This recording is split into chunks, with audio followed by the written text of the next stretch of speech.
you're this, you're that. And, and with Brockton, we get a similar thing.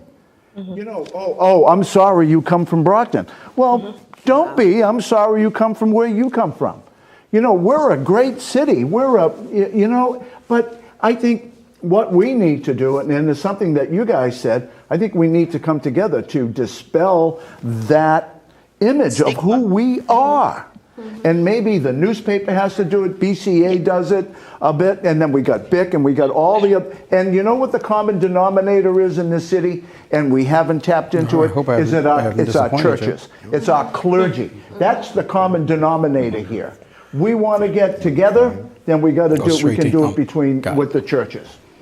That's a way to do it. Hopefully, I think there had been a coalition or something, because I think Brockton certainly has more than its share of churches for its size. There's one on every other corner, but I don't feel that neighborhoods improve. I don't feel that youth get any more direction. I don't feel that families are any more served. So I think there's certainly potential with the churches, but we have a lot, but I don't know that, to your point, that they are working together. No, but I know, but that's that could be part of the solution. Absolutely. So what we're doing is, what are the opportunities? We can't predict the future. All we can do is discuss the opportunities. So what are the opportunities that we have open to us that we can pursue? That's what we have to think about. The church, being in the church, so the church, the dynamics of the church has changed in the last 20 years, and that's a longer conversation. But I wanted to ask this question, and I'm going to ask this of Professor Jones. Is there a civil rights movement in the city of Brockton? Whereas, during the civil rights movement, the black church, the so-called black church, was the forefront of this fight, the forefront of politics. From teaching history, from slavery on, when they allowed us to read the Bible. The question is there a civil rights movement that will galvanize black and whites in Brockton? I think it might have been a civil rights moment.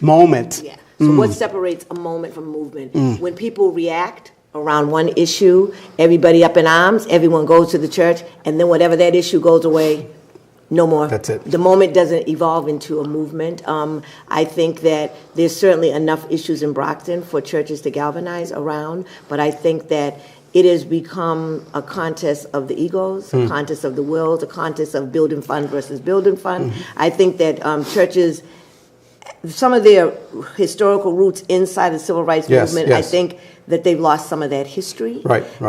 And now there's just, it's just much different.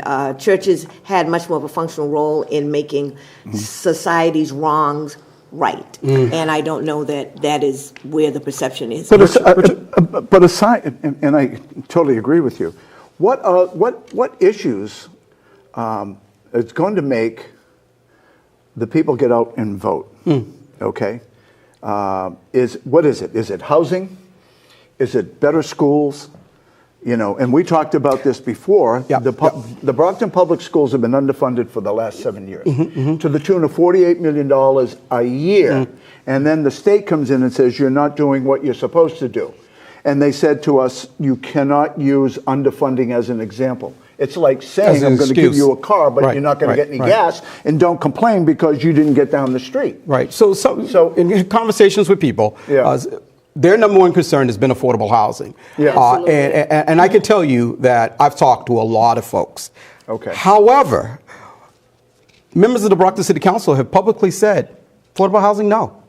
We don't want to see affordable housing here. We don't want to see a model that looks like Section 8. How do we dispel that affordable housing is not Section 8? It's not Section 8. It's workforce housing. Absolutely. But people are on the record saying no affordable housing. Section 8 housing is low-income housing. Is 30% of your income, right? Because when we were doing the Brockton Community Corporation, we were looking for first-time homeowners. And we were doing that. And helped a lot of people. And remember Father Clarity and the Jeremiah thing and Habitat. So Richard, how do we change the minds of our members of the council who are looking at affordable housing, saying, "Oh no, we're not doing that work on Thatcher Street. We're not going to." My own thing, and it probably sounds partly cynical and sarcasm. We say Cass and Mass. Kind of looks like Crescent and Montello. Come on. Okay, up near that Dunkin' Donuts where there's some people living under there. So if we could help, my whole feeling is that homelessness is tied to so many different levels. We have to be serious about our intent. It is not a person from street to shelter. Right. Shelter is temporary. Right. It is safe and affordable housing. Yes. So for the people say that I don't want it in my backyard, Right. well, look out, you'll start seeing some tents. Wraparound Yeah. services? Okay. Yeah. Wraparound services? Yeah, Absolutely. and I think another Absolutely. issue is affordable wages. Absolutely. And affordable daycare. Yes. You know, my God, you almost just go to work just to pay a daycare bill in order for you to make ends meet. So Yes. something like that has to happen here. Or we need to champion those kinds of things. So it's the social issues, you know, as well as everything else, and the quality of life. Right, right. You know, and you know something, we've lived here for 34 years and our quality of life is pretty good. Okay, but there are other people who don't have what we have. Right, right. So how do we get that? How do we change that inequity in income and inequity in services? You know, I don't want people just to go. I think the worst thing that we ever did during this pandemic was to give checks to people. I'm sorry. But here's what I wanted the government to do. I wanted them to give that $1 trillion to the small businesses who employ those folk, Right. give them a paycheck every day. I don't care if they're going to be painting the house, painting the place. Give them the paycheck, and they will get their they will get their health care, and they will still have a job. Yeah, right, What right. we did was, oh, you don't need the job. Just here's $600. Here's $1,200. Well, when that ran out, what happened? Right, right. So if you gave all that money to the small businesses and they maintained their level. So you know the mantra of issues around small businesses being regulated in the city of Brockton, and Ed and I talk about this on our radio show. Ed talks about this so constantly. He's an expert at this. But they're saying it is too hard to maintain, too hard to open a small business in the city of Brockton, often permit processes from 1 to 18 months. We know that no matter what your position may have been on cannabis, we know that the cannabis was a big issue, especially in terms of having people of color have those licenses. How do we help small business with a council that says that belongs to the mayor's office? What do we do about that? Well, wait a minute. First of all, it's a Form B government. It's supposed to be that strong city council, and the mayor is Richard, not. we know that, but yeah, okay. I mean, that's what it. That's it's what supposed it is. to be that, right? So right. what I would think, if I was going to be on the city council, I would look at the corporate tax rate that we have here. You take a look at that. It's the highest in Plymouth County. Yeah, I mean, yeah. what are we doing here? Right, Businesses don't want to come here if they're going to have to pay, high taxes or whatever. So one of the things they say, well, if we lower the taxes on the corporate, we're going to have to raise the real estate taxes. No, you're not going to have to do that. You're going to have to get smart about how you spend the money. We're smart about how we spend our money. We don't deficit spend, do we? I mean, here I am talking in the era of credit cards. Okay, so when you have a credit card, you deficit spend. But no, I'm saying there are any number of issues that we can address. What's the corporate tax? What's this? It's like when they want to pass the infrastructure bill. See, I have a problem with them not passing that infrastructure bill. But is it? Do we want to go there, Richard? It's progressives that are holding that up with respect to the Democratic Party. It's progressives. I know. Look, I'm a Democrat. I'm not happy about it. They're going to kill the Biden administration. I'm not happy about it. But he's a one-termer. But go ahead. But here is the deal. We're gonna raise the taxes on the wealthiest folk. Right. I want everybody in big business to pay their fair share of taxes. Yep. Okay. Amazon, and they want to. Amazon. They want to. Oh, I know they do. They want to. Yeah. Oh, I know they do. So if you talk to Mark Cuban, okay, who is a multi-billionaire, yes, he said, "Tax me. I can afford it. Right. We can do those kinds of things." So I think the plan that they had put together was too much, and they should have been really in the beginning listening to everybody. And we know that with respect to looking at the billionaires and the millionaires, I remember when I was part of the Rainbow Coalition in Boston. Sure. Jesse Jackson came in. Jackie, you probably remember. Jesse Jackson was talking about this eons ago and the Democratic Party adopted it. We still aren't there. How are we going to get there, Jackie? Yeah, I think again, just looking at sort of like to the future. Yeah. If there's a plan that will have young people have skills now Yes. that will take them into the future. So anything that could connect business tax, and almost like, how about giving breaks to employers that have some kind of job training built in? Yeah. Like they have some kind of Tax mobility. incentive. They have an ability. So, Absolutely. So like an Amazon, for instance, or something like that. How about you give them a tax incentive because they have a program by which Right. mailroom person Right. in 6 months gets trained on supervisor. You know what I Yeah, mean? yeah, If there's some yeah. mobility. So Yeah. that's what I see stuff happening, that people do not feel that they're locked in, and they feel that there really is some investment by the company, some investment by the city. I mean, gone are the days of PIC and Right. CETA when Right. every kid could get a summer job. Right, If right. he or she just wanted to get up. If you get up, you'll have a job. My youngest, Moses, was her supervisor. That was one of the last. CETA summer jobs. the CETA Moses program was my a great youngest program. It was supervisor. great, yeah, Excuse me, yeah. Moses was No my worries. youngest supervisor when they did like a little landscaping yep, project. And I don't know if he's watching now, but he said that, he knew that she was the daughter of a lawyer because she organized a little strike.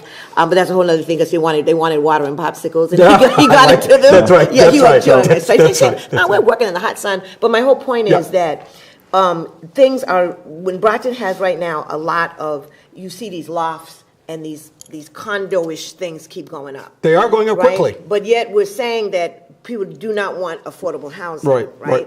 So you will have a lot of these buildings that are going up, many of them remaining empty. Yes. Right? Or Yes. if there's some, so it'll turn out that it's going to end up being someone like an owner, but then they're renting it out. You know what I mean? Correct. I'm Yeah. just saying that I think the same wood, nails, and space that is taken to build all these condos, we have to look at affordable housing. So for people that are noticing Right. that we're having people kind of start shaking cups, that was exclusively only Boston. So, but you So say now with people shaking cups coming up to you, But the movement here in Brockton for affordable housing has been, it's not just this present group of elected officials. Jackie, remember, we go back to the Brockton Community Corporation when Robert Jenkins, who is now head of BRA, Yes, yeah. Robert was the executive director, I was the president of the corporation. We tried to get affordable, owner-occupied Yep. two-family homes. Yes. And we also we sent them to training, and we got the banks, we put the banks Yep. together,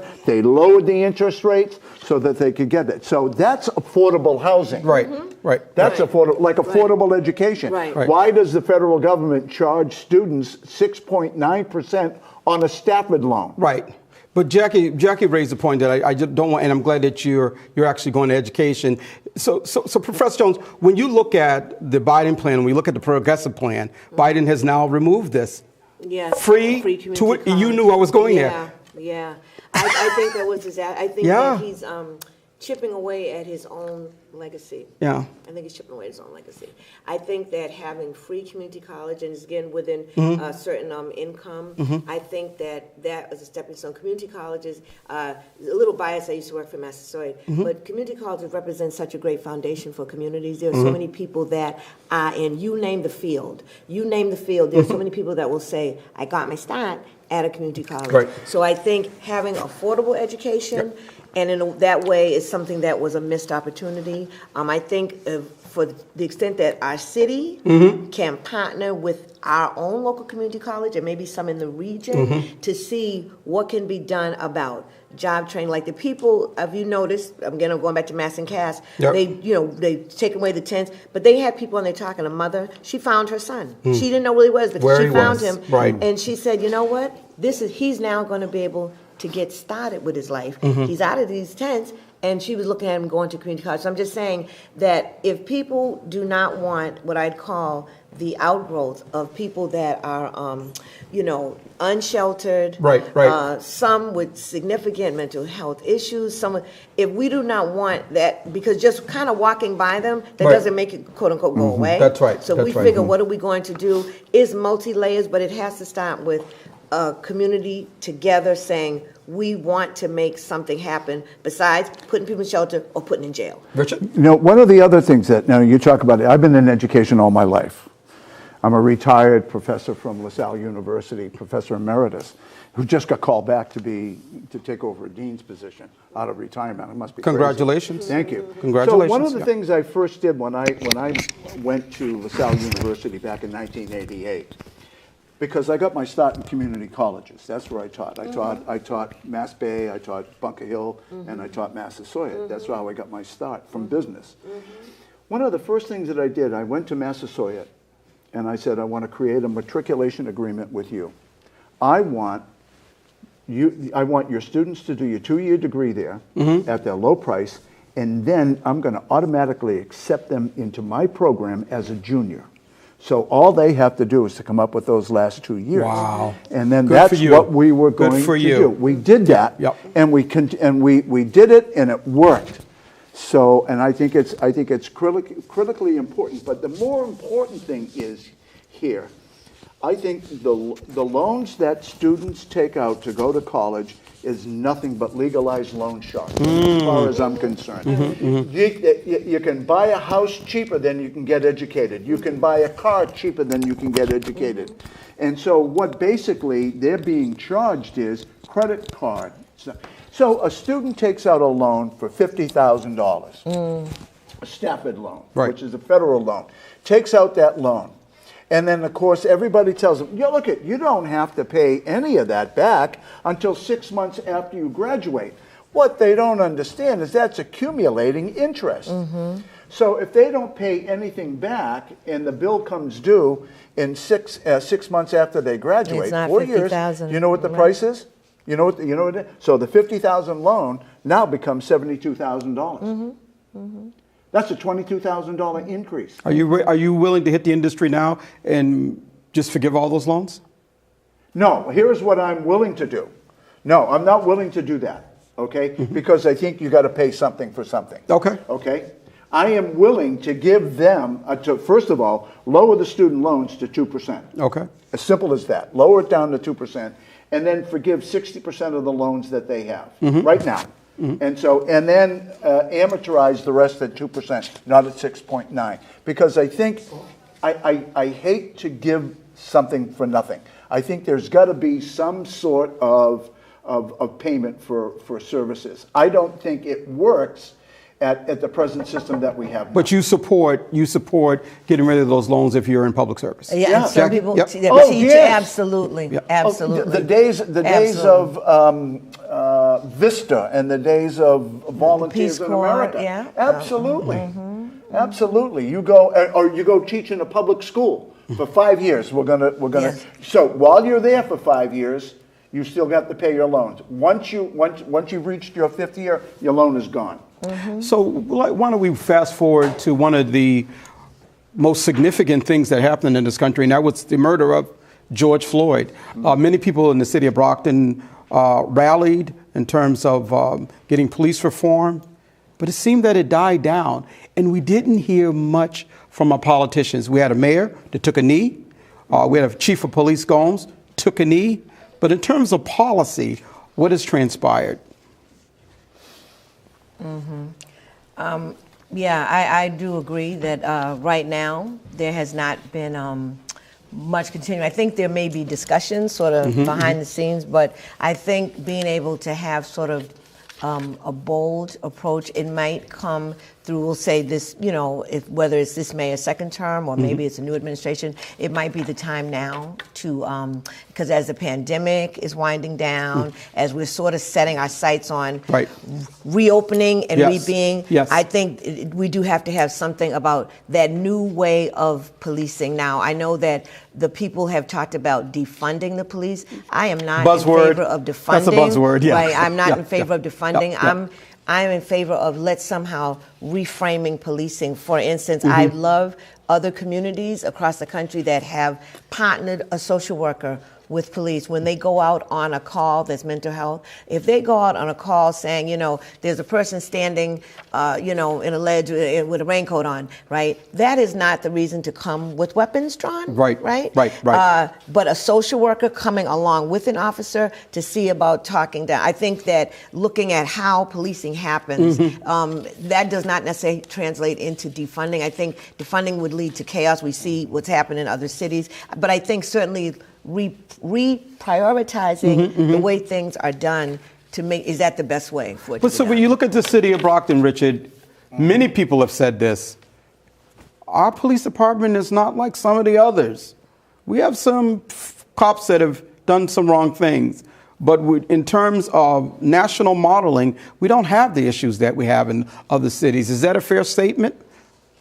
I think, you know something, I think it is a fair statement, but I got to tell you, every time, I think police have a tough job to begin with, okay? There's nothing like it. I think everybody makes mistakes, okay? And one of the things I don't want to do is to point fingers at all of that. You know, we're talking about George Floyd. I mean, that's life in prison. I mean, it was murder. And everything that we've seen on a national level, it was all murder. They all need to go to jail. I know a lot of police officers in the city of Brockton, and the police officers that I know are great. They're good men. They're good women.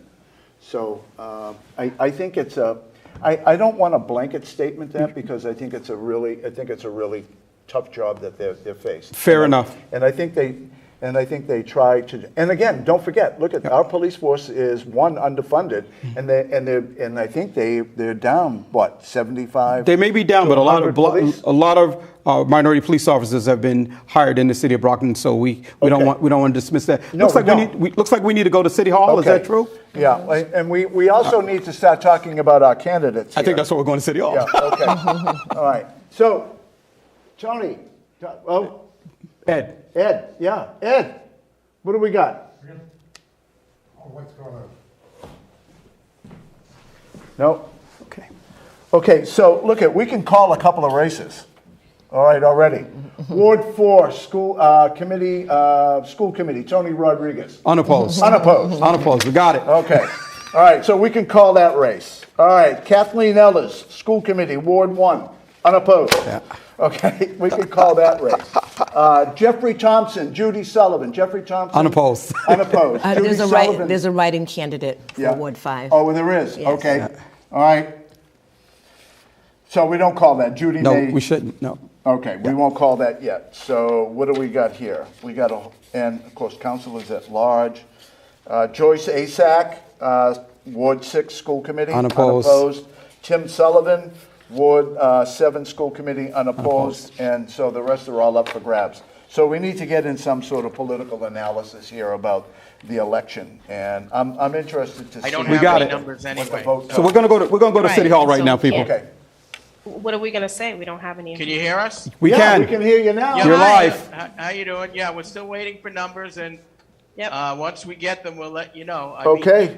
You brought up a point though, Bishop Branch, about the police department. There's a difference of people who make mistakes and people who are doing things illegal, even if it's part of the police department. Those are the things we have to watch out, Yeah. and those are the things that have to be exposed. Right. Yeah, well Everybody said. makes a mistake. I agree with that. Yeah. But when it comes to something that's criminal, and we see it more in other communities, but we see it here in Brockton also. Maybe not a lot, but it does happen, and those are the things that have to be flushed out. Yeah, well said. So we did call a couple of races.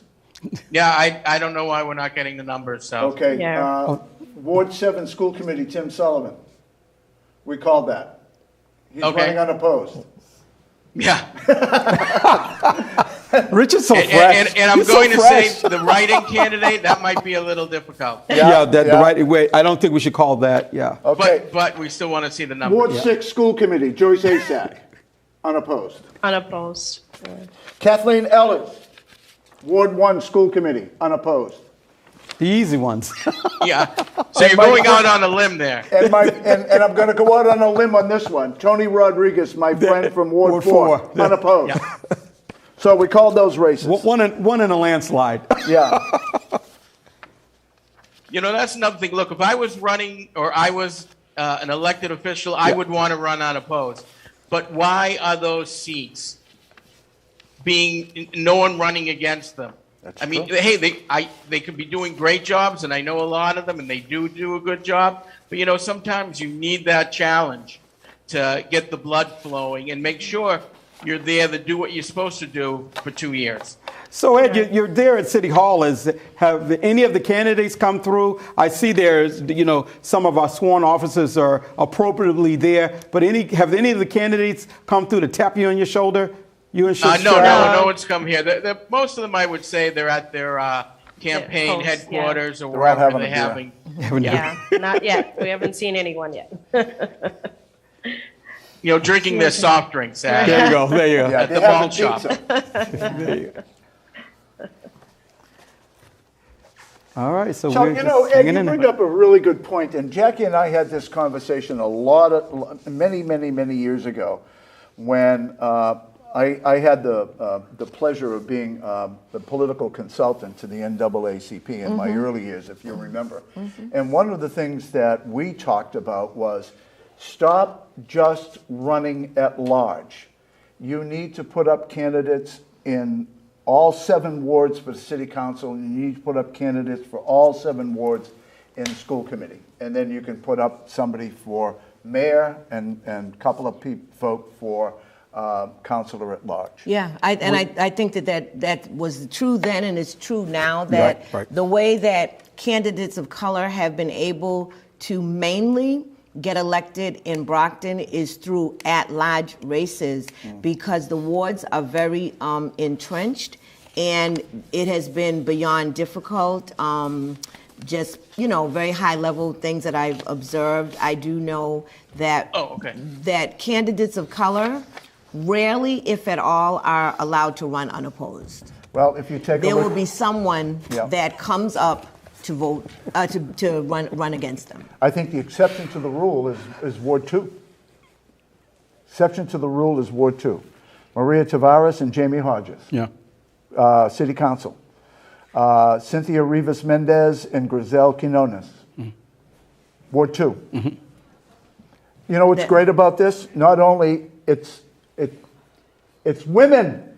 Yeah. We need Yes. a woman's voice. I We think- do need yeah. a woman's voice. Yes, I think this And is that- reflecting And I think this. for me, aside from the fact it's a win on the cultural aspect of it, it's women. I want to see more women involved in politics, and I want to see them run. Well, I think that we're, kind of dovetailing along with Boston's phenomenal Right. race that That's will right, that's right, yeah. be historic, epic proportions at the time. But I do agree that I think the wards have to be sort of ward politics, and including, and I don't know if all do, but I think when we talked about how people can get to know this information, the ward counselors should be having ward meetings, so that the people can come there and hear what's going on in the ward. Can can they hear me? Yeah, we can. I just wanted to add, when you talked about more women in politics, I think it's important I agree, that we create a pipeline for women to come through, but what's lacking is the support that's for women in politics, so they need more support, they need more resources, so that we can bring them through the pipeline and bring them, into this arena.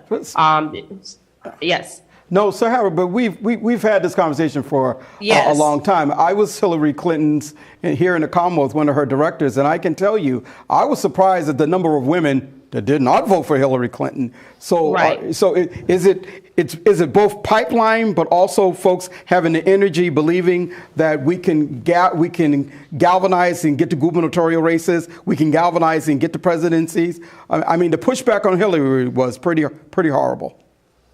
Right, and there's a large percentage of race women who did vote, who did not vote, right? And there's a lot of variables behind that. So I agree that I think it's more about us continuing to lift that up and continue to create spaces for women, so that they have a support system and ways to channel their voice and the issues that they're facing. So you look at the city council race, Rita Mendez is on the Brockton City Council, a woman of color. Tina Cardoso now running for mayor, her council seat becoming open. These are 2 significant women. And we can't forget Shayna Barnes. Absolutely. Significant. Yeah. So Brockton has had some very powerful, influential women. So I don't want us to send out a message the first female mayor, exactly. Linda Belzati. Exactly. Yes. And Linda Belzati, who was Yes. with me on Yes. Coakley's campaign. So Brockton, we're an example of how things can go and how things can go can go right. But to your point, you're absolutely right. We need a continued pipeline, and you need that, what we call in HR, that networking. Yeah, but So maybe successful. Shahara, like Shahara, maybe referring to maybe like a really organized Yes. coalition. Yes, right. definitely. And All right. I want to add something to this. I just did my own little poll here, and there are 11 women in the city of Brockton today running for political office. 11 Yeah. women running for political office. That, I think, is a milestone.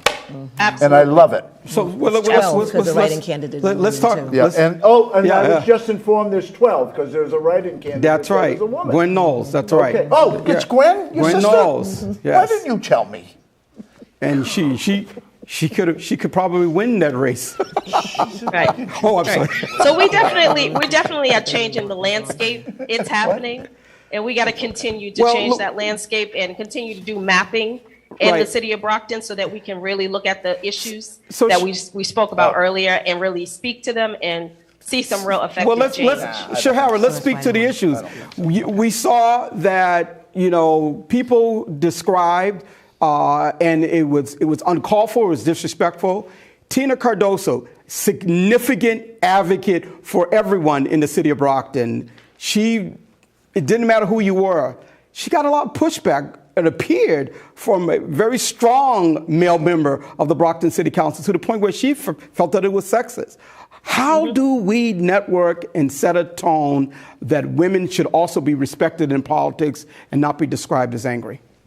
I agree. I think that there's a culture the shift there that we need to change, and I agree that that's happening. But because of women like Tina Cardozo who are speaking out about it and who are raising that, I think for a long time those things were suppressed. And I tip my hat to her for speaking on the issues and bringing it to light, and it continued to bring support and resources around that. And that, to my point, is to making sure that they have a back end.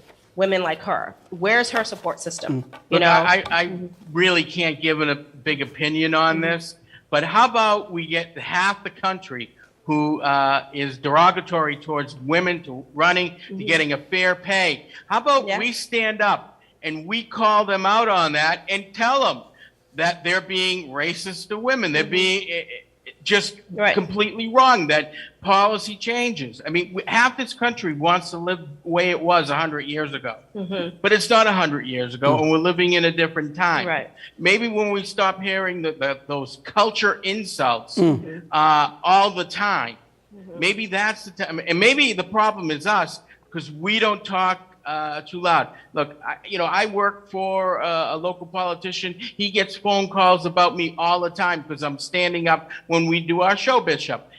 And no, he doesn't get thousands of calls, but he gets it here and there because people are getting insulted. Right. And instead of doing something about it, they'll just complain about it. Right. And that's, again, it's not about complaining. It's about what are we doing to shift the paradigm around that? What are we doing to change that language? Thank you, Chicago. Professor Jones, are we doing a good enough job in supporting women that are running for public office? Once they get into office, they don't feel that they need to resign later on. Are we protecting them? Are we giving them the social emotional network? I would just say, give an example of our first and only female mayor here, Linda Bozzotti, and I know her very in passing, not someone in my circle, but I would just say I make an observation that she was only one term.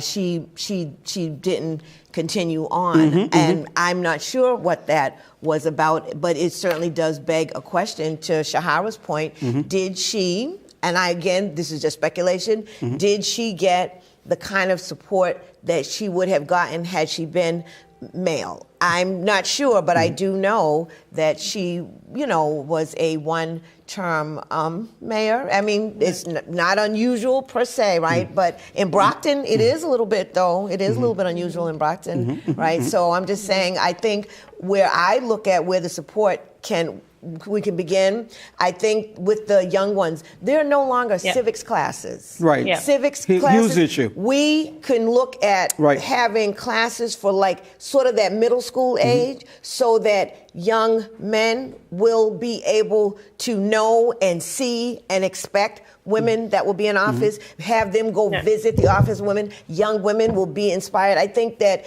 in many cases, I'm an optimist. I work in education, so I always believe you, quote unquote, can save everybody, but I almost feel it's a little too late for their parents. So now let's look at the young ones. Let's look at that middle school age, having classes for them, the old-fashioned civic. This is what it means to be engaged. This is, you can do it. You know, you can be this office. Come sit in the mayor's chair. Have a day. They come to all the offices. Remember the old day of bring your daughter to work day, yes, right? Absolutely. Have a day when, you know, imagine letting a little 11, 12-year-old young lady sit in the mayor's chair. What does that feel like? What does that look like? So I think that I agree. it starts with the young ones. Yeah, it starts with the young ones.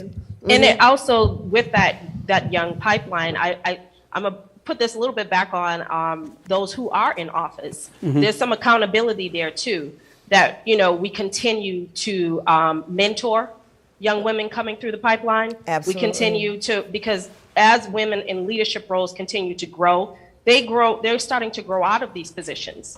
What are we doing to sustain that? Right? And like to your point is, you know, creating those resources in those spaces where young people can get educated, can get those resources while it may in school, but even in organizations such as one that I work at, you know, making sure that we're continuing the path. So I agree. I worked for Kevin White years ago when he was mayor of the city of Boston, and Kevin White put Mayor for a Day. And he had a high school student come in, and then he also had all the city councils name a student to come in, and they gave him minor legislation to debate, and they actually signed stuff into law. And the old State House with their old governors, they used to do the same thing. In fact, a friend of mine, Kevin Fitzgerald, God rest his soul, was governor for a day. You know, and he came in and he named a cabinet, and we did that. We lost that. I agree. Jackie, with you about civics. I think we it's can create important. new norms. We can Okay, we create got numbers? Yeah. And we can make it look great again. You know, I think now, you know, maybe it doesn't look so sexy to students, but this is something that we definitely want. Okay, yeah, I got some numbers. We have numbers. Yay. In Ward 1, we have Marlon Green, 79 votes. Tom Minicello, 247, and 3 write-ins. 247 for Minicello in Ward 1. So, Ed, we want to first go to what's up on the screen, if you can. I think we're going to go. We're going to pivot to the mayoral's race. I'm not sure what precinct that's out of, but Okay, we're pivoting into the mayoral's race. So we have. I'm trying to get the texts as they come in. Okay, so what we have posted, we have Robert Sullivan at 3,366 and challenger Tina Cardoso at 835. Right. City Council at large race, what do you have? I'm still waiting for the numbers. Yep. Unfortunately, there's an issue here. Yeah, they're still calculating, so they're trying to tie it in now. I did get a text from the Maria Tavares that they're saying she did win the race. Once we get the numbers, we'll give them to Maria you. Tavares, okay. Yes, and that's Ward 2. Okay, Ward 2.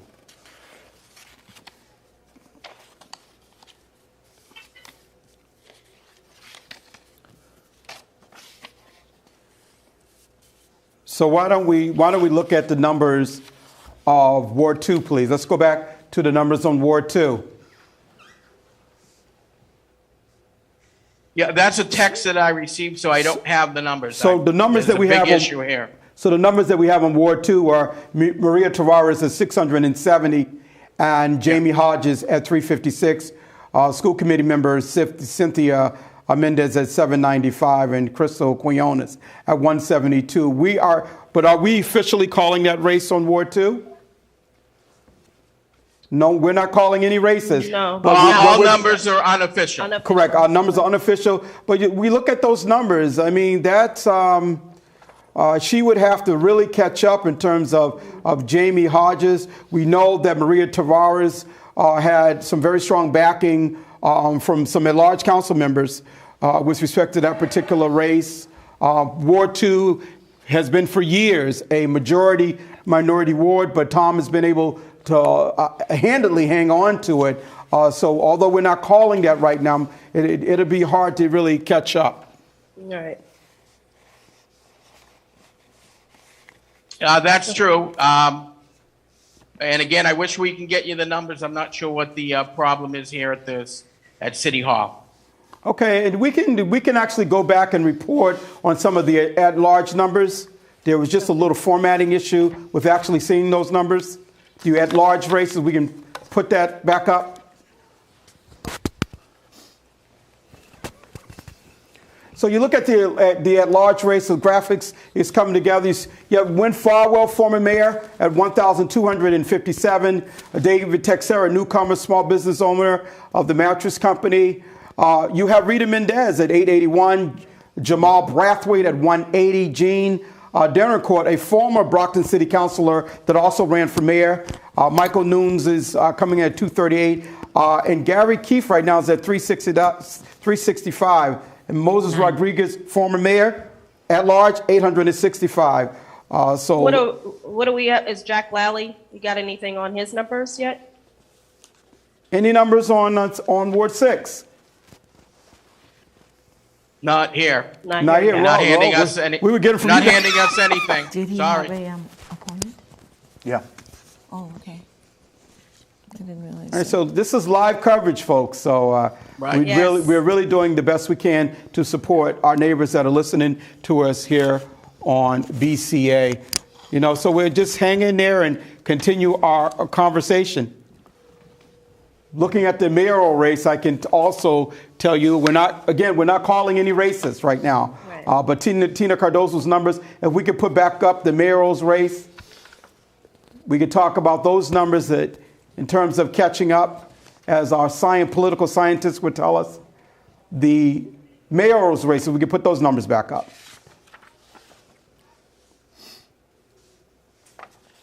Please. So we're looking at the mayoral's race. Tina Cardozo at 835, 3,366 for Mayor Sullivan. Professor Jones, any surprise on her having that low number, at least at this stage of the race? There is. Okay, well, if these numbers are correct, in Ward 3, Mark D'Agostino has 450 votes, and Gershon Montero has 172 votes. Yeah, we're definitely not going to be calling that one anytime soon. That's close. Professor Jones, we're talking. Yeah. Professor Jones, we're talking, and you all feel free to weigh in. We're talking really about the mayoral's race. Tina put on a very good campaign. The mayor's at 3,366. Yeah, I think that one thing a little surprising, I think she at least got over 1,000 in the primary. So there seems like there is or was a shift. So I think just have to wait and see what the final numbers come out to. So Richard, you've been in this game for a while. What are you thinking in terms of those numbers at nearly 9 p.m. reporting from these precincts? Yeah, well, I mean, I think there are some, it's not our job to call the race, but I think there are some insurmountable leads here. Insurmountable leads. Yeah, Yep. so, and I think, I don't want to call any of this. It's interesting here for me in the mayoral race, and I know Tina, and we're now going to lose a voice on the city council because her time is gone now. Correct. Yes, sir. So I'm not surprised at the numbers, and because I think what happens here is the mayor, Bob Sullivan, has been a fixture. He's been on the city council. He was the #1 vote getter on the city council all the time. Okay, the only one that beat him at large was Linda Belzotti in total votes. But and then when he won election the first time, it was by an incredibly wide margin. Yes. Yep. I think Tina put up a good fight. I hate to see her off the city council. Yeah. I would have preferred that she wait another 2 years to get back onto the city council to have that voice along with Rita Mendez. That's would have been my, if Tina asked me for my advice, and she didn't. So that's what I would have suggested. But I give her credit for putting her name on that ballot and running. She, from there. when you look at, She really deserves a round of applause, as do all of them. It's one thing, you know, it's easy to sit in the cheap seats. Right. Right. If your name has never been on a ballot, then you need to keep quiet. right, right. You know, so She's added tremendous value to the Brockton City Council in her role as an at-large council. Has been a voice for many people. I don't see her going anywhere. She's, as we know, she's an executive director of a nonprofit here in the city, and she's really on the ground. See, here's the point that I want to make. You got Win Farwell at 1,200. You got Rita Mendez at 881, and you got Moses at 865. And Tina's at 835. I think Tina gets returned as a councilor at large. Right, right. So, looking but at those numbers. she made the choice, and I congratulate her for making that choice. But you know, it's like what you and I were talking about Joe Kennedy running against Markey. Ed Markey. You know, when I met with Joe Kennedy, I said, please don't run for Senate. You can't win. We're going to lose you in the House of Representatives. And we did. And Ed beat him. So, but, I know Tina's not going away anytime No, soon. she's not. You know, she's not going to go away anytime soon. And we recruited her when I was chair of the Brockton Community Schools. We recruited her to be on the Brockton. Okay, looks like we're going to go to City Hall. Thank Okay. you. City You Hall. got more? Nice. What they for is that in Shara? Wait, well, The numbers are going down to you direct, so. Yeah, so you're getting them directly. We're not seeing them. We're not seeing them here. So hopefully, you're starting to get them over there. Okay. Any candidates been there?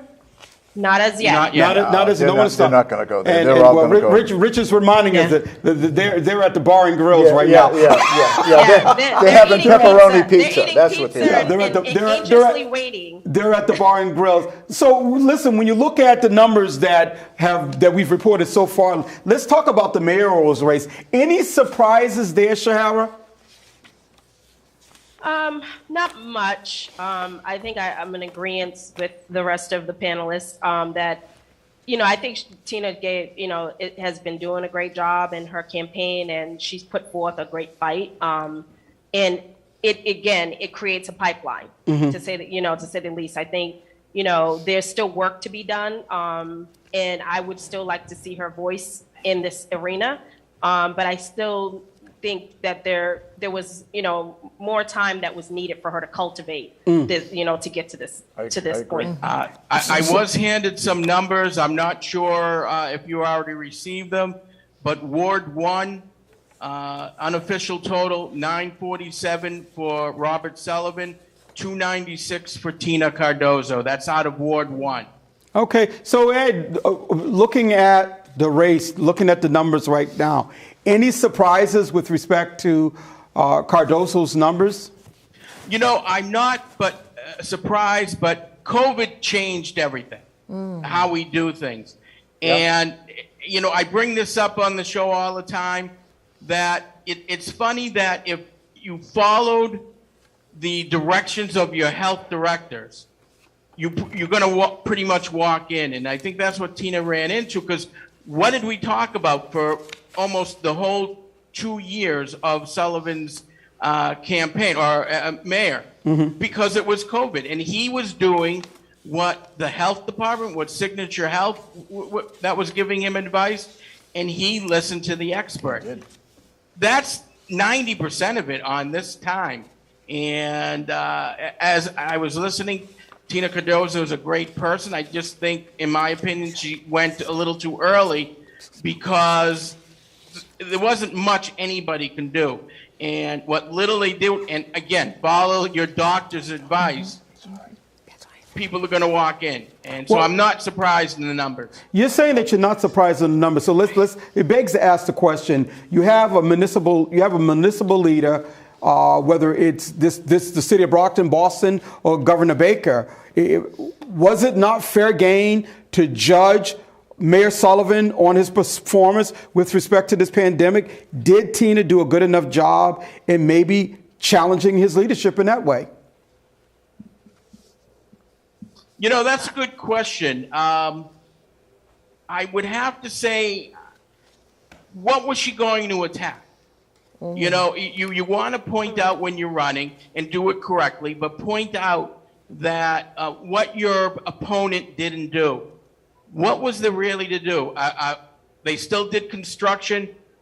We could talk about forever on the slowness of getting businesses opening here and getting businesses in here, but even that, I don't think would be enough. I think also one of the things I would say is the task force that was developed during COVID. Some of the issues that Tina did speak about was the health disparities for people of color, and she wanted to really bring that to the forefront, and felt there may have been some lack in that realm that she could have built on, and a lot of people in the Brockton area felt that maybe some of the resources were not developed enough for people of color. Well, and we got some numbers. Okay. Yeah. So Ward 2, mayoral, we have 642 for Sullivan and 525 for Tina. Oh, that was for Ward 2. Well, that was close. Yeah, that was close. Yeah, that was a close one. So we and Ward 2 is probably the most diverse ward that we have in the city. Or 5. Yeah. That and 5. Yeah, that and 5. Yeah, that and 5. Well, we definitely know Ward 2. Wow, that was actually close. Richard jumped in and said that was close. Yeah, it was close, because I represented Ward 2 for 4.5 years. So, no, I know. But I ran unopposed. You ran unopposed. Yeah, they were scared them off. Oh, you scared them off. I hired Jackie Jones as my hip woman. There you go. She was my hip woman. There you go. She scared them all off. She said, "Don't you touch Richard." So, we're still tallying these numbers, and Richard reminds us that we're not going to be calling. But, Richard, what should the next 2 years look like in terms of the mayoral leadership of Brockton? What's the priorities? Well, the priority is getting over COVID and continue to move. Ed's right. COVID changed the way we do business. A new landscape. The whole land, even in education. I mean, it is, and I heard that this morning, this evening before I came here, that the Boston Marathon, everybody that runs has to be COVID and vaccinated, or else you can't run. So things are changing, and so I think we're not out of the woods with the pandemic. Right, we're not, right. Because there are people Okay, out there I have Ward 3 numbers for mayor. Ward 3 mayor, 1,402 for Sullivan and 487 for Cardozo. Oh. So I think the next 2 years is what I think needs to happen is, with the new folk that are coming onto the city council, along with the mayor, I think they need to sit down and, and maybe for the first time, bring in school committee members. We have 19 elected officials in this city. Right. Get them together to create a plan. That's what I would like to see. Get together and create a plan. Train the new folks as to what's going on in here. But get together. And city council has got to talk to school committee, got to talk to the mayor. So that's what they have to do. We are going to take a little bit of a break, but we're going to go into the work that Sarah has done with us in terms of roving and going to the precincts to see what the voters are saying. Stay tuned. Here inside of North Middle School, alongside of many other polling sites, are multiple sign holders. Passionate citizens are lining up to vote to make their voices heard. Here are what some of the sign holders had to say. My name is Andre Montero. I've been in Brockton for 8 years, originally from Boston. I'm a member of Local 12 ever since 1974. Also owns a business in Boston for practically about 40 years. And actually I live here now, and I'm just doing this to support the community, especially for like Shirley, Moses, for Data, Brockton. And hopefully that they win and they continue to support us, and we go from there.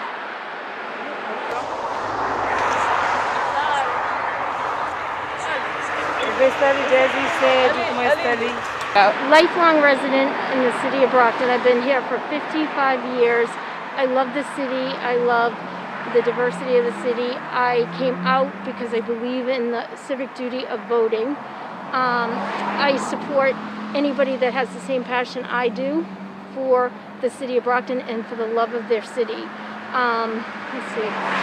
So then, do you have another question? Yeah, what inspired you to come out here today? To come out here today? Yes. To try to get people to come out and vote. Okay. I come out to get people. I've been out here since 7 a.m. I said I've been coming out so that you get people to do what they should do and to voice their preference of who they would like to vote for, because everyone should have a voice.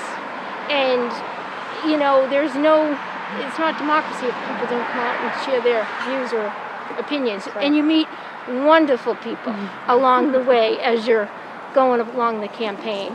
You get a lot, you know, it's just inspiring. And this city is full of inspiration and hard work, and I support the mayor, and he's running for re-election because he took us through a horrible time with COVID. He's honest, he kept construction going, he believes in working with everybody, collaboratively with the school department, with the city hall, and with the residents, and he believes and he cares, and he has the same value as I do. So that's why I've been on my feet for 12 hours. I think Brockton has so much potential to be a really progressive city, and a city that is for all people, and particularly people from marginalized identities. It's a place that has so much potential and so much creativity that I think it requires a progressive candidate to really bring that out. And so that's why I support Tina, and I think Tina is the best candidate for the best person to run the city. She's you know, someone that works collaboratively.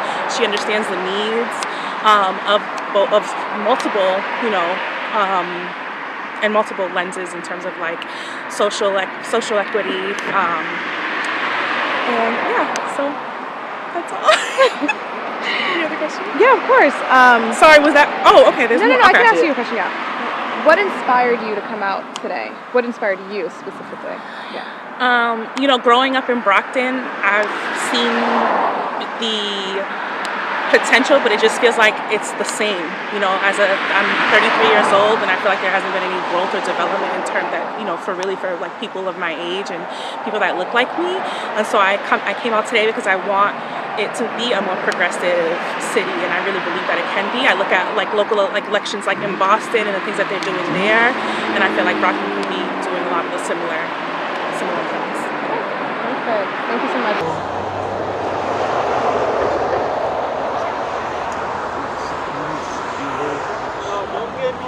So the city of Brockton, the city has changed. You know, the faces have changed. It's time for change, and that's being as honest and candid as I can be. You know, and I know this person personally. I've seen what he's done for the community. You know, I've seen how he's given back, you know, to areas that have been hit, you know, with disasters. He's the man for the job. That's why I'm here. So can you tell me a little about yourself and your play in the city of Brockton? Am I playing for the city of Brockton? No, your play, like you as a citizen. Oh, I coach in the city of Brockton. Okay. I coach football. You know, I've lived here since 12. You know, so yeah. I mean, don't get me wrong. You know, Brockton, you know, gets the reputation as but not from my view. You know, that's not the life I've had here. So, you know, and I'm grateful. I just like to be able to give back to those that deserve a chance. Perfect. And as a citizen, what do you gain from coming out here to support tonight? Really hoping someone that I know that will do something for the city gets elected to do so. Right. And that's what I'm hoping. Hi, my name is Cynthia, and I have a very good passion for the city of Brockton. It's the city of champions. I think that there already a change in Brockton. My opinion is that we might need more qualified people to be here in Brockton, but there definitely has been a change throughout all the times I've been here in Brockton. I am a business owner also here in Brockton, And you know, I get a lot of support. I don't know about anyone else, but I think that this voting, I hope that my criteria on it is they vote on qualification, not just the best qualified candidate, not just because you know a person or you think that person should be in office. I think qualification means a lot. And that is my opinion. The polls are open to 8 today. Come out, pick the correct qualified candidate that should be here.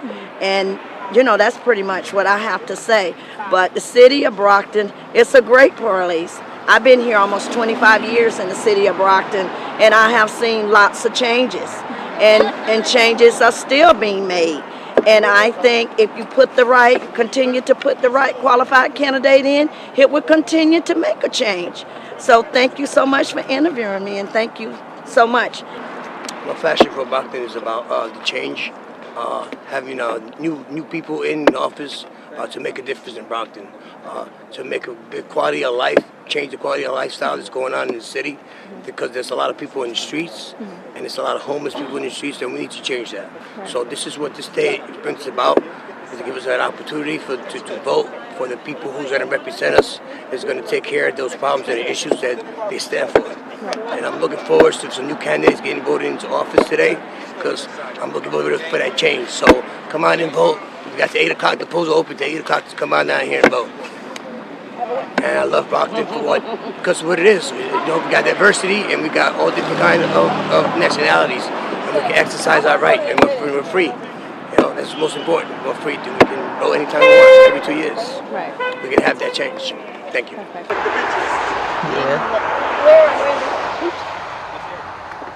How? He's on BCA. That's why I said he can't talk. I'm at Nelson. I'm from Ward 5. I'm here supporting Moses. The reason why I'm doing this is so the community that we can all come together and then vote, because when we vote, we make a difference. If we want to change, we got to vote. That's the only thing we can do to make Brockton a great city, by voting. Thank you. Thank you. Back to you, Richard.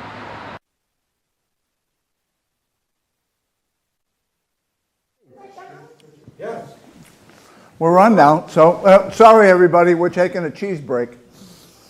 So here we are, we're coming back, and we're going to hook up we're going to hook up Jackie in a minute. So election numbers are coming in hot and heavy. So we should,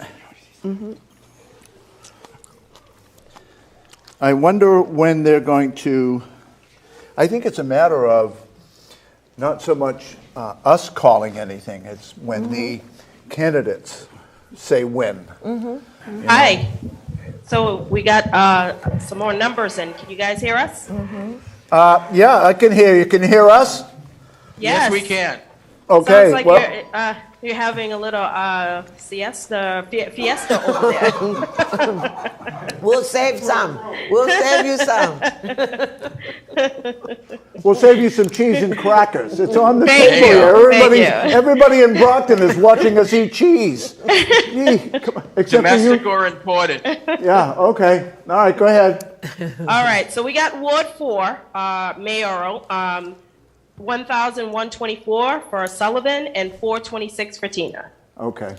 All right. So the numbers are remaining, the gap is remaining pretty consistent all the way through. So which totals the different total that we have of, 3,300 to 88, 3,300 for Sullivan and 885 for Tina. For Tina. So, yeah, so the numbers that you're reporting are remaining consistent with the gap. Right. Yeah. In some instances, the gap is a little bit wider, Right. So, but Yeah, depending on the ward, yes. yeah. So, And I guess is that all the numbers you're getting just from the mayor's race? Right now, Right that's now, what we're getting, yeah. yes. Yeah, and I see that there must be the police bringing in more ballots. Oh, yes. Yes, They've been they're coming coming in in. for a good 15, 20 minutes now. You know what I was suggesting when we were out having a little bit of a break, that maybe one of the things that the city council and the mayor want to do, you may get some more numbers, this is the 21st century. And so those machines should be able to talk to each other, you know? Yes. You know, it's like when I used to teach my students at LaSalle University about price lookup and about when you scan something in, it goes into the register and then it automatically goes into the home office, which could be 400, 500 miles away, and it totals up there as well. So Right. I think for the 21st century, maybe what we need to do is to invest in that kind of technology so that, you know, you're not getting, you know, I mean, I'm surprised I'm surprised they didn't give you a mallet and a chisel and you had to bang the numbers into a slate. Well, can I be a little pessimistic right now? Yeah.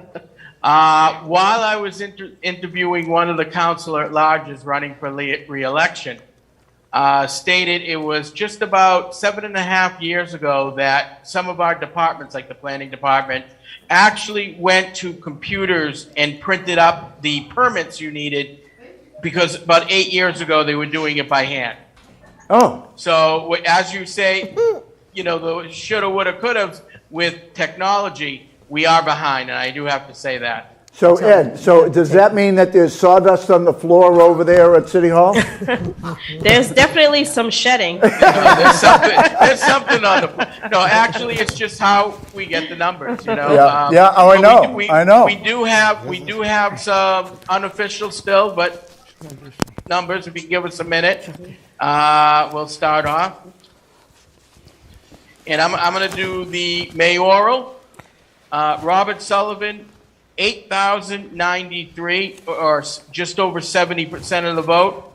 And Tina Cardozo, 3,194, 27% of the vote. And I do have some at-larges. Rita Mendez looks like she has the most vote at 5879, followed by Moses Rodriguez at 5479. Wynn Farrell looks like third right now at 5,024. And it looks like David Texera right now in fourth at 3985. So those are the top four, and I can do the rest if you want. Gene Bradley Derencourt, 3635. Jamal Braithwaite, 1185. Gary Keith at 2791. Michael Nunez, 1925. And I already gave you David Texera numbers. So the top four is Rita Mendez, Moses Rodriguez, Winthrop Farrell, and David Texera are the top four. Okay. And we have a Council Ward 1. We have Marlon Green at 544, which is about a little over 26%. And Thomas Mancello Jr. at 1,310 at about 63% or so. So Mancello is leading there. And then we have Jamie Hodges at 401 and Maria Tavares at 670. So it's kind of close there. Okay, and on Ward 4, Susan DeCastro, 993. Michael Smith, 430. Ward 5, Jeff Thompson has 1,119. Ward 6, John Lally at 1,301. John Troxville, 405. In Ward 7, Shirley Azak, 944. And Bree Nichols, 331. Okay. And we do get some school committee. Just one more. Councilor Ward 3, Mark DiAgostino at 1,175, and Gerson Montero at 568. And then we have some school committee Ward 1, Kathleen Ellers at 1,431. School committee Ward 2, Cynthia Mendez, 795. Grizel Oneda Quinez at 172. And Ward 3, we have Alan Green at 707, Jared Homer at 962. And then we have Ward 4, School Committee, Tony Rodriguez, 1,184. And I want to let everybody know that Richard Bath was correct. School Committee, Ward 5, Judy Sullivan won that race at 1,068. School Committee, Ward 6, Joyce Azak at 1,406.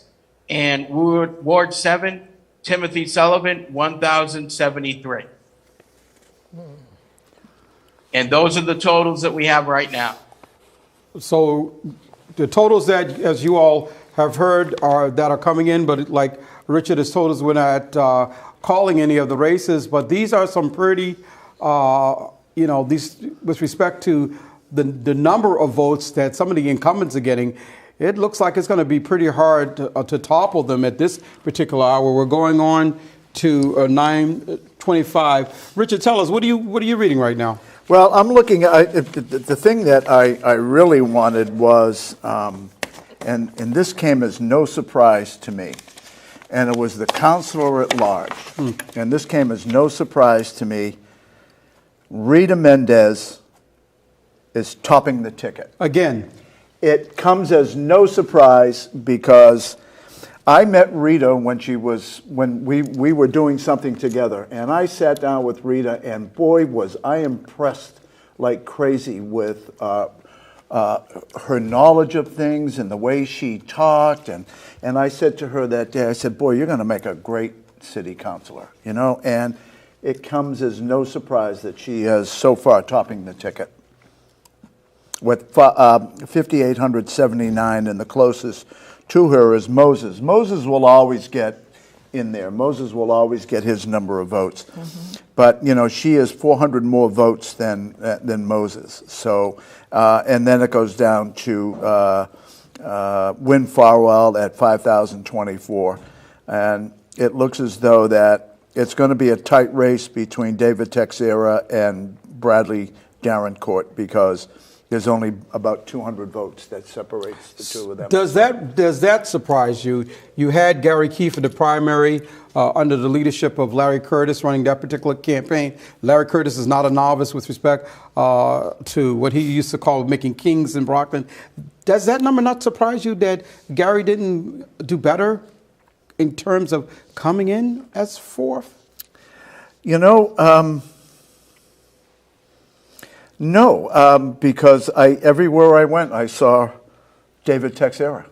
You saw his signs? Everywhere I went, I saw him. And then I watched the candidates forum, and I thought he did well with the candidates forum.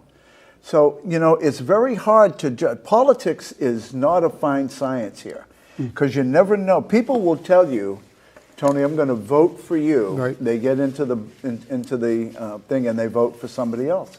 So, but the race is not over yet. It's not over, but let me ask you a question. It's not over yet, but I think Gary Keith has got a long road to hoe there, because he's almost like 900. Do signs win elections in Brockton?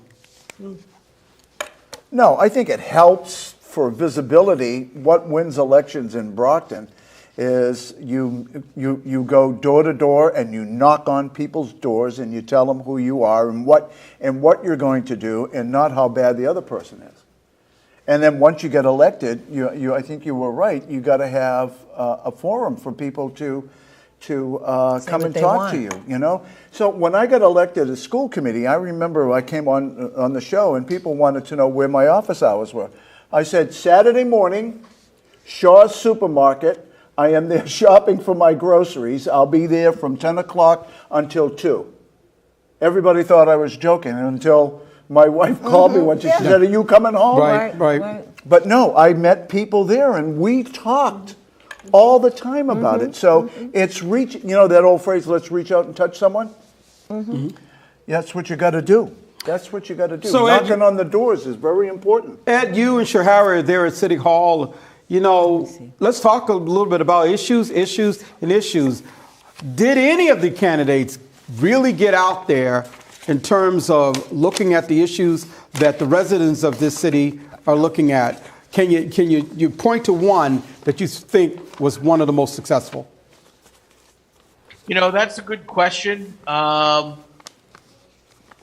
You know, the only one, everybody had something they wanted to run on, but I don't know how deep anybody delved into it. Again, I think why Rita is number one is because she would talk about the issues and could keep the conversation going till you're out of questions. Right. I think, you know, David Texera being a first time, if you were just talking to him normal, he could tell you why he was running. But if you tried to interview him, he had trouble with the interview. And I think that can change just by practicing. But he knew what he wanted to run on. And he wanted to run on bringing business as a businessman himself. He wanted to run a business. And I think that helped him because when he went door to door, I bet he was very good. That's it.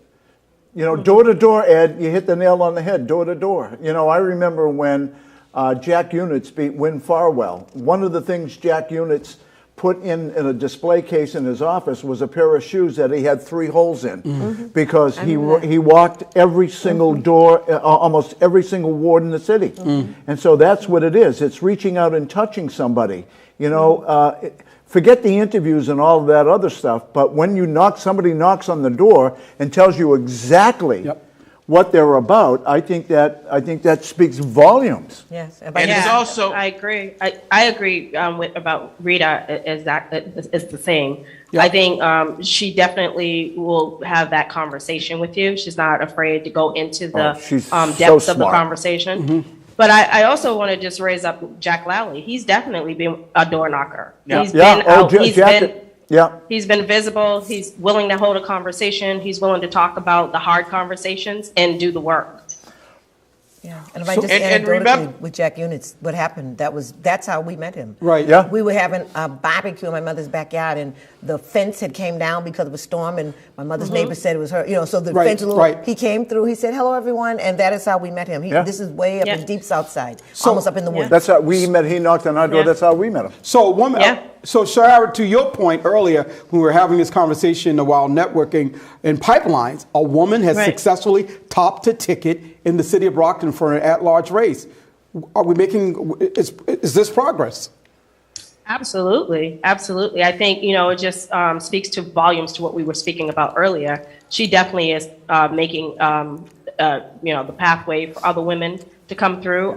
So I definitely think, you know, the landscape is changing for us out here in Brockton. Linda Belzotti set the tempo for that because Linda topped the ticket, Councilor at large. So we're reminded about the work that Linda Belzotti has done. I know we don't want to talk about future, but we're talking about a future Mayor Mendez, maybe. I mean, this is what happened. This is what happened with Sullivan. I think people are already going to be talking the future tomorrow. Anything else going on at City Hall? We're still waiting. I think we pretty much got all the numbers. The total percentage of voting is just over 19%. And I think that's a terrible number, but for Brockton, that's a good number. But that's the other thing is, if you can get out the vote, you have a, you know, you don't need a large amount of people to get out to vote for you to win.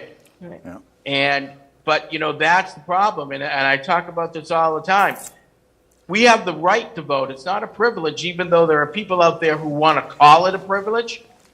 And Brockton, when we can only get under 20% to come out to vote for the people who are going to run our city, that, you know, to me, that doesn't say something good. I hope we can change that. This conversation with apathy. We're back full circle again when we started talking about apathy. But I want to take, I just want to talk about what Tony just mentioned.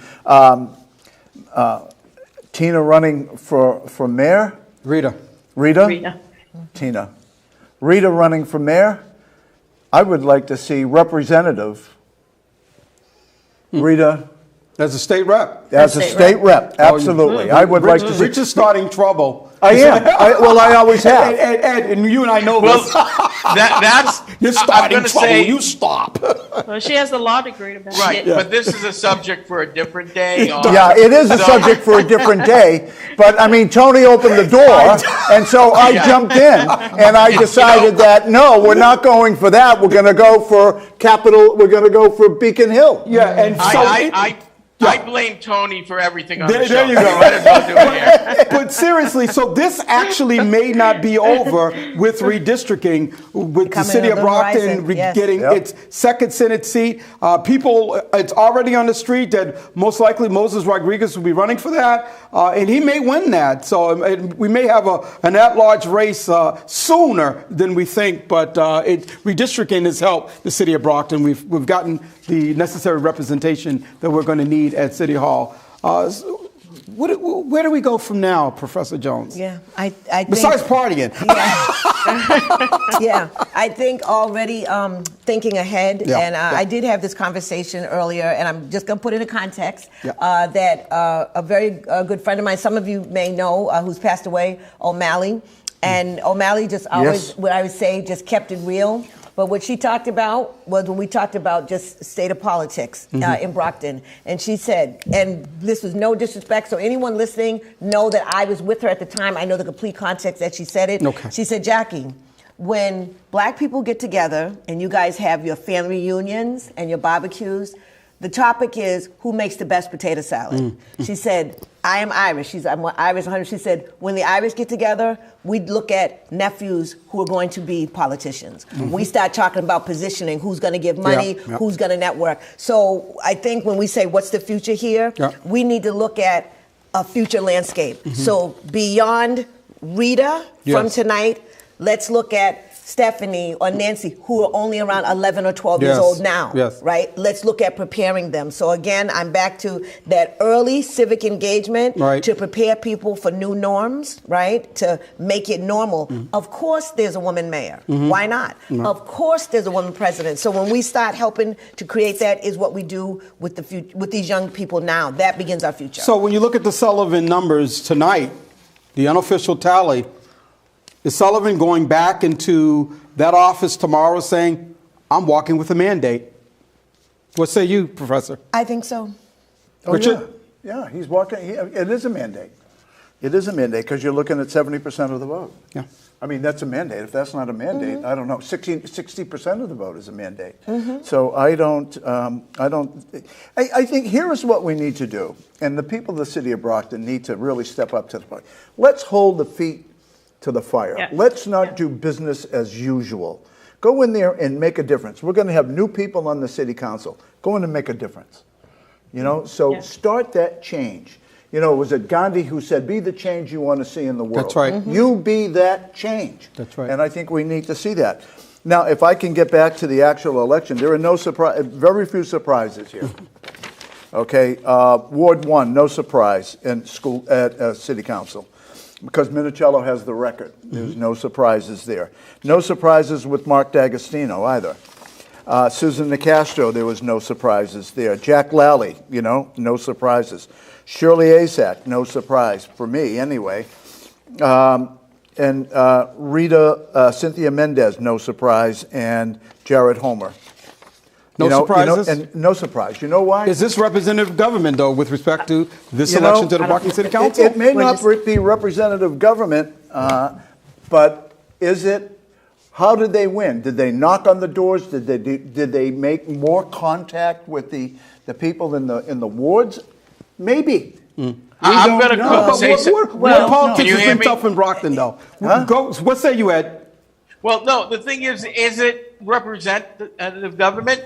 Yes, you want to know why? Because 19% of the people got off their you-know-whats and went out and voted. Those are the ones, the people who live here who don't vote are by themselves saying, we don't want to be representative. I know that's very simplistic, but at the end of the day, it's not hard to vote in Brockton. We can talk about should they send out mail-in ballots. You know something? You're not going to go to whatever ward you are and spend $8,000, 10, 12 hours waiting to vote. You're not going to have people get arrested because they're handing people water. In Brockton and in Massachusetts, it is not hard to vote. We have early voting. And only have less than 20%. Those are the ones who are going to be represented here in this city because they got up and voted. Right. And that's it. Anybody else who wants to complain, you can complain. You didn't vote. Don't complain to me. All right, Hart, let's do some fastballing. Sahara, Bob Sullivan calls you tomorrow. What would you tell him? I would tell him he has to really look at the landscape and look at the gaps and needs, because this is now a second term. So, you know, he's serving a second term now. So this is feet to the fire. This is, what are you, I know we're in a pandemic, we're coming out of it slowly, but there are some real issues that because of the pandemic and the business mechanisms that are, you know, in Brockton that are not there, you know, what are you going to do to change that? Professor Jones, Bob Sullivan calls you tomorrow. What are you telling him? Find a way to hear from as many different voices as possible. Right now, there seems to be, to Ed's point, small percentage.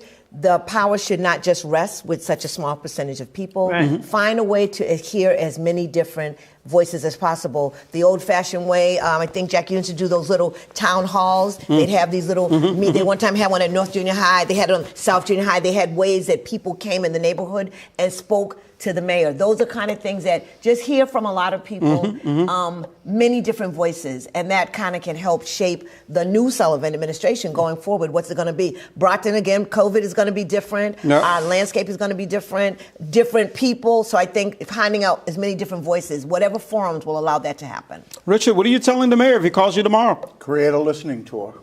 That's it. Create a listening tour. When Kevin White got elected mayor of the city of Boston, he opened up little city halls in every single section of Boston. A little city hall. I suggested at one point to, and I said this to Bill Carpenter, because Bill and I were good friends. I said, Bill, find somebody in your support that has a Winnebago. Put Mayor Carpenter on the side of it and go to every ward and every little hamlet that you have. Say, thank you for voting for me. I'm here. Tell me what I need to do. And I think I would say, and that worked. Kevin White, Kevin White, 16 years as mayor of the city of Boston. That's right. I mean, he was an amazing guy. Okay, but that's what I would say. Create the listening tour. Yes. A listening tour. That's what those little town halls were. Yeah, film it. Put it on cable so it becomes a part of the record. Ed? Yeah, well, the points that I want to bring up is, first of all and foremost, get business into this city. Yes. Yep. Change the anti-business attitude. And when I say anti-business attitude, it can't take 2, 3, 4, 5 years to open up your business here in Brockton when you can do it 7 months somewhere else. The second time, as people retired in the police department, fire department, and school committee, diversity, diversity, diversity. We are a diverse city. It should show that. And that's what we need to do. This generationalism has to stop. Right. Absolutely. So what do you? I would further that by what Ed said about small business, but I would further that by taking a look at the corporate tax rate. Yes. Yeah. You don't want it to be too high. No, and it right is now, high. It's the highest in Plymouth County, I think. We're looking at but in the state, it's in the middle. Yeah. Right now, we're looking. I don't know if you all can see. We're looking at the numbers are being posted here at BCA, and we're just going through those numbers. Ed, you know, I was asking our colleagues, what do you say to Mayor Sullivan if he calls you tomorrow and asks you for some input? So we're on the same page. The same thing. Business, business, business. That's where it starts. We want people to move into this. And we've talked about this on the show, Bishop Branch, on Stand Up Strong. The problem is people say the rent and the house payments are getting to be too much. We looked at that. We were the second from the bottom in cities that are within 25 miles of Boston, because it's starting to grow. People, it's still getting, now it's too high to live in Braintree and Dedham. They're moving out here. But the rate of what people are paying on rent we were second from the bottom. We only beat Lawrence. And why is that? Because we need business. There's nothing to do in this city. You're a parent. Some of you are grandparents. When you got your kids over, you want to take them out. You want to get out of the house. Even a Where do movie you theater. go? Where do you go in Brockton? Very little. You have to go outside of Brockton. Yeah. And we have a great school committee. Great school department. There need to be some improvements. And Richard Bath was talking about this earlier. But the problem is, where do you take your family? Where do you go? And that's what's hurting Brockton. And to your point, Ed, I think if we're spending our dollars outside of the city, how is that sustaining us? So again, I agree. You look around the landscape of Brockton, it's dead. It has to be revitalized. Spend it local means spend it here in Brockton. Right. Richard? No, I agree with what Ed says. I mean, you can't go anywhere in Brockton to have a real celebration. There's no, when they built the Shaw Center and they built Campanelli Stadium, they put it into private hands. I wanted Jack Units to create a Brockton Convention Authority and purchase Massasoit's Conference Center and create that so that would bring revenue into the city. And we didn't do that. Ed is right. We got to get business in here. We got to, and we got to follow on what David Texera was all about. Small business. Get the small business in here. This economy across the country and in Brockton is really dependent on small business. Right.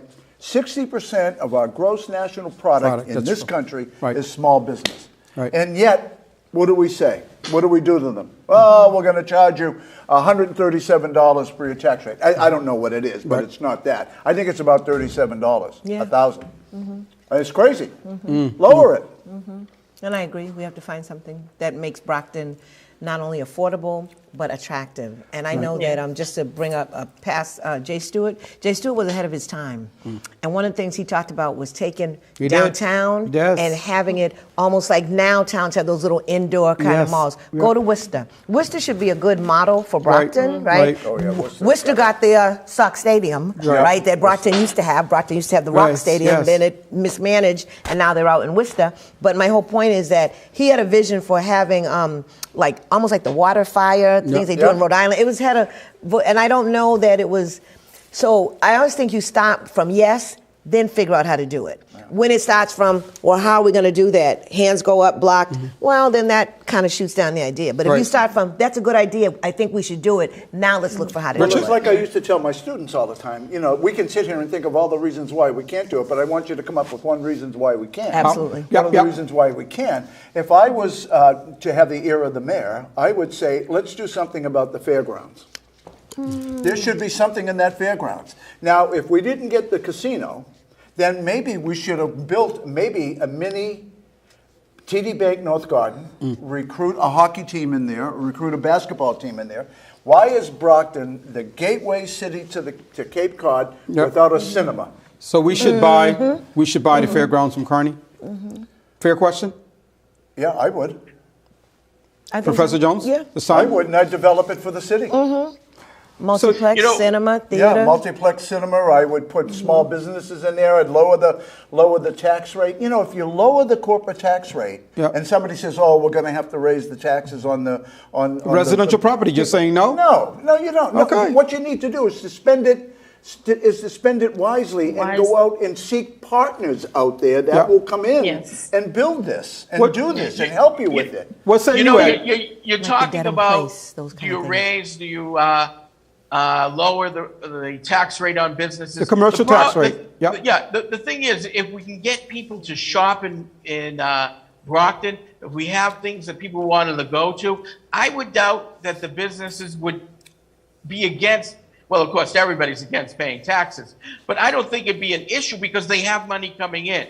So the taxes wouldn't hurt if they were making money, if they were making double the amount of money they're making but I'm now. talking, but Ed, think about that. I'm talking about the creation of new businesses to come in.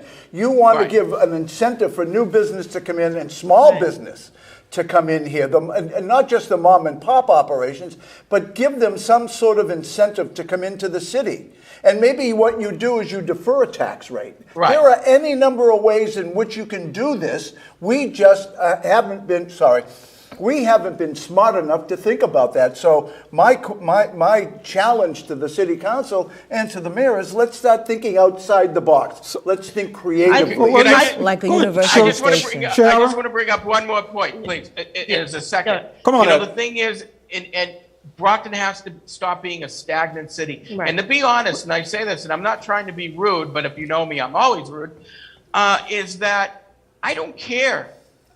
Your grandfather owned a business here, 80 years ago, and I don't care if they sat on the city council. I mean, I want to hear the history because I love the history of Brockton, but I want to think about today. And, 80 years ago, 60 years ago, you didn't have a cell phone. 100 years ago, you didn't have electricity.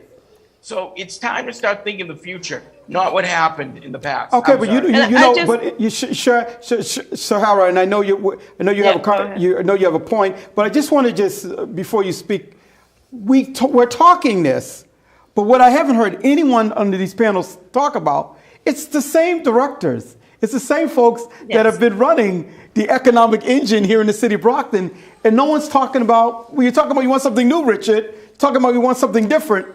The staff is there to do strategic planning. But what say you, Shara? I agree. It's the same conversations that's been had over and for over years. again. So we can continue to have a conversation and have a wish list. Yes. But when are we going to build a strategy and focus on one thing? If it's downtown Brockton, let's focus on downtown Brockton and start to revitalize and reimagine what can Brockton look like and build a strategy and a plan for that, and stop talking about how it could be, but what it will be. Yes. I think like we look at the things like Dedham Place came out of somewhere. University Station came out of somewhere. Yes. I think rather than sort of giving up on downtown Brockton, to your point, Shahara, reinvest in it, recreate it, reimagine it. I mean, things that are missing, what will attract, they want, this whole concept of live, work, and play. Yes. That's real, That's it. right? So if I live downtown, I would like to be able to have a health club or a gym or maybe, a Starbucks or a bookstore, someplace I can sit, relax, and chill. Right. Then I want to maybe, have a place where I could bring children. So I think that live, work, and play concept could work in Brockton. I don't know that we've imagined it. Richard, is it time for Father Bills to move? What? Is it time for Father Bills to move? I listened to Professor Jones. We talk about downtown. We're talking about rebuilding infrastructure. Live, work downtown, have my good time at Starbucks, but I have a homeless problem. Talk to me about it. I know you got a homeless. Everybody has. I mean, the homeless problem. Look at don't talk to me about homeless problem because when I'm a Vietnam veteran and at one point in time 60% of the homeless people in this country were Vietnam veterans. So let's not that's something that really is near and dear to me. I think it's time to move, but we've got to do it. We've got to set up a program. We've got to do it carefully. We can't just uproot them and put them someplace. You're supporting moving Father Bills? As long as it works for Father Bill and if it works for the city, we need to help them find a place. We need to help them become a different set of circumstances for them. I've heard his argument 12 years. Everybody needs help. 12 years I've heard his argument, Professor Jones. Wow. You want live, work, play downtown? How can you? You have the homeless issue. Yeah, but again, when we first talk about the homeless, I think that looking at, again, where the failures of Boston with Mass and Cass, allowing it to be just kind of driving around so you won't have to go past them, that's not the solution. We have done put the blinders on the horse type solution as opposed to figuring out homeless, just like there's no race that's a monolith, homeless are not a monolith. Right. There are people homeless for so many different reasons. We have to have a team. I think this is where social services, this is where spiritual services, church people, people that are maybe connected to some kind of ministries, people that are connected to mental health specialists, people that are retirees that need to put together a team and look at what are all the different layers of homelessness that are existing and deal with them at a time. Is it for people that are on drugs? Let's invest in recovery places. Is it people that have lost their jobs? Let's do job retraining so they can now come back in. So there are ways we have to investigate, and I don't know that we have done. We need to be careful in this solution. Absolutely. Yeah, but in order to find a solution, we first have to admit that there's a real problem. Absolutely. We have to admit And that, and we have to come up with a solution for that. It's all about solutions. Right, So, right. what opportunities do we face with creating, with moving of father bills or helping with the homeless situation? What do we do about it? Everybody says, "Oh yeah, we have this homeless problem." It's like I heard, in the city, one of the mayoral candidates was saying, "Oh, the homeless problem is a real problem," but she was the chair of the committee that was supposed to do something with the homeless. And when she was on the city council. So come on. What say you, Ed? And we have to listen to the experts. The thing is, we can come up with these cute little sayings. We should give people a hand up, not a hand out. No, we should invest in it and listen to the people who are actually working with homeless and listen to the social workers and the directors. And I know that was already brought up. But that's how we have to solve the problem. We can sit here and argue about it. And if we're not investing in it to make the problem better, it's going to be the same thing, and that's what we're running into all the time. So I would charge that our city council, our new city council and the school committee and the mayor, all the elected officials, maybe once they get together and they need to address the homeless. They're going to have to. They need to address the homeless situation. So that's a priority. Yeah. That's a serious priority. But there's a point that I wanted to make when I think you mentioned, Tony, earlier on, it's the same people. You got 7 newcomers. Yep.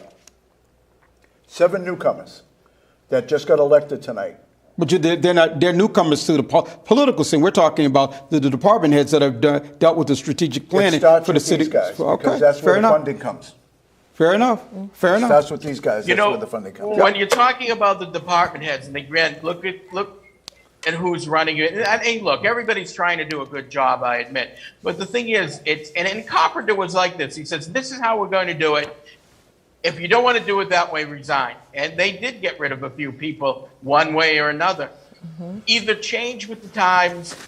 This is what we want to do. If you can't be the one to do it, I hope you enjoy your pension. That would be my There are real effective strategy approaches that can happen in the prevention and intervention world. Right, I work in right. the field, and Yep. I know at the local and national level, there are partnerships that could be had with this community at that level, where there could be some real effective change that could happen if, like we said, Right. if you really look at the issues and you're ready to actually deal with them, instead of just saying there's a problem. But what are some real effective ways and key nuggets that you could start to use as an approach now? So there's a lot of things that we could be doing to start to place those seeds in the community now. So we are near the hour right now to 10 o'clock. We just want to make sure for those that are listening to us that they get a chance to see the final tallies. If we can run those from our production team, if we can run those numbers again, starting with the mayoral's race, pretty please. So people can see them one last time before we close out for the evening.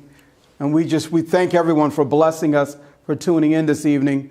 This BCA team has done a tremendous job in really keeping this information flowing. Of course, my panelists. If the viewing public wanted some controversy tonight, they certainly got it. We're happy. Yes. I had a boss who had a great saying, and I adopted it. No one can do my job better than me, but 1,000 people can do it just as well. Yeah. Okay. Can we see that again? Okay, there we go. So we got the mayor's race. 3,100 votes. 3194, 80, 95. Yeah, so it's 2-1. Yeah. And we can look at the at-large race. Okay.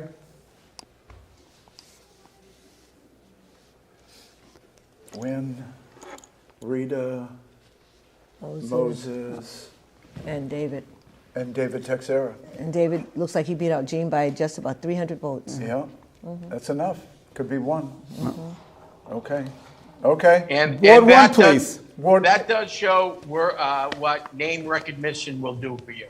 1,300 That is to true. 5. Name Okay. recognition does And make you know, a the Ward difference. 1 was really a tough one with what happened to Bishop Green. Okay, Rita Mendez, no surprise there. No surprise with Mark D'Agostino. And Jared Homer, he knocked on every door in Ward 3. Hard to beat an incumbent. And Tony Rodriguez, my God, Tony. Tony might can be running for Ward 4 in 2 years. He had a ghost opponent. Wow, that's a lot of votes. That's a lot of votes. Yeah, it is a lot of votes. He does a good job, Tony. He does. I Rodriguez love Tony. Yeah, he's a good guy. Judy Sullivan. No surprises. Okay, Jack Lally's back. Joyce Asak is back. Interesting race, too, with Truxell being unofficially backed up by State Representative Dubois. I thought he would do a little bit better. Yeah, well, okay, don't forget, Jack Lally ran against Michelle Dubois. Yeah, I know. Oh, Yeah, I haven't forgotten. yeah. No one's forgotten. Yeah. 7. And Tim Sullivan, there we go. Okay. Well, thank you all. So we're at It's the 10 10 o'clock o'clock. hour. Yeah. We're at the 10 o'clock hour, and I'm not sure how we want to close this out. We're looking for our director, but I can just give you my thanks, especially on behalf of this fine panelist, Richard, Jackie, Sahara, Ed, and myself, Tony. It was fun. It was fun. It has been a tremendous opportunity. So we thank you for tuning in to good BCA. Job, Sahara. It was a pleasure to meet you. We Yes. should talk It was soon. a pleasure. Yeah. Yes. We should talk soon. Absolutely. Yes. Yeah. Well, I hope I did my job well as being the biggest crank in the You weren't the biggest crank. Listen, all of it adds, and all of it adds to the energy of Brockton. And I told you, I've heard Brockton so fondly described as a place where everybody's related by either blood, marriage, or secrets. There you go. Okay, we gotta go. We just got this. And that doesn't mean that I'm having to shave. We just got it. Thank you for tuning in to the BCA's election night coverage. Good night, and God Good bless night, you. everybody. Have a good We'll night. see you next year.